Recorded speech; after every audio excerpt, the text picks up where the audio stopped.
most important box to check, isn't it? But also, they've had some success in their passing game, so probably an empty box establishing the run.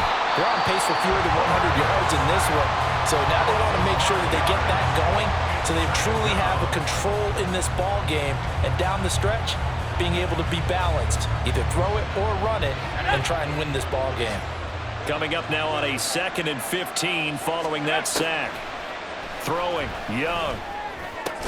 He finds his man Johnson. And he'll be marked down at the 26 with a gain of 7. Brandon, perfect defense in this situation would have meant that there was an incompletion and would have picked it off. Okay, so they gave up the completion. But I really enjoyed watching how the defense stayed in sync, stayed in great communication. And as he dragged across each zone, you see him pointing, communicating. There he is, and they passed him off to each defender. Ended up making a nice play, even though it was complete. 1st and 10, Young. There's a short one to the tight end, Johnson. Calling a gain of 6 on the play, and that'll bring up 2nd down. I know sometimes we can get fooled when we watch him make catches, as we just saw him do there, because he really looks like a wide receiver the way he goes about his business. Yeah, 230, 240 range. Yeah, not super huge. Maybe not counted on to be that inline point-of-attack blocker that we used to have in the good old days, but you can flex him out. You can run wide receiver routes with him. You can make him a primary target, and that's how he'll shred a defense. Back now in Indianapolis. It's the Saints. They'll be looking to expand their lead here. They've got the football as we start the 4th. 5 points of contact necessary at this stage as they'll run up 1st down. And a strong run there as he'll maneuver his way down inside the 15. And quickly, we're going to get another stop here with 1:54 left as they call the timeout defensively. Here's a 1st and 10 at the 14-yard line.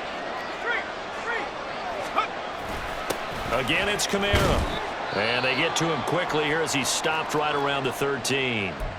Now the Colts going to burn the 2nd of their timeouts. That'll leave them with just 1 remaining in this 4th quarter of play. This, in all probability, another run here on 2nd and 8. Here's Young. Throw left side complete. That's Johnson. And even though he gets out of bounds to stop the clock, it's not going to matter. That 1st down going to be enough to write a finish to this one. A good chance now to put this game on ice. This is 1st and goal.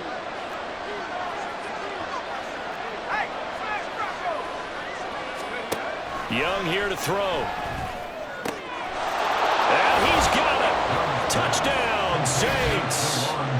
Juwan Johnson. His 2nd touchdown of the game, his 3rd on the year. And the Saints look like they're going to get back in the win column as they extend their lead here in this 4th quarter.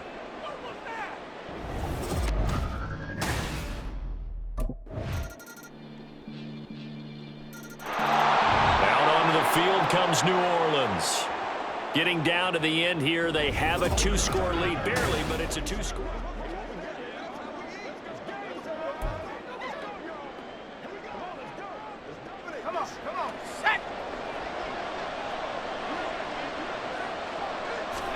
Young.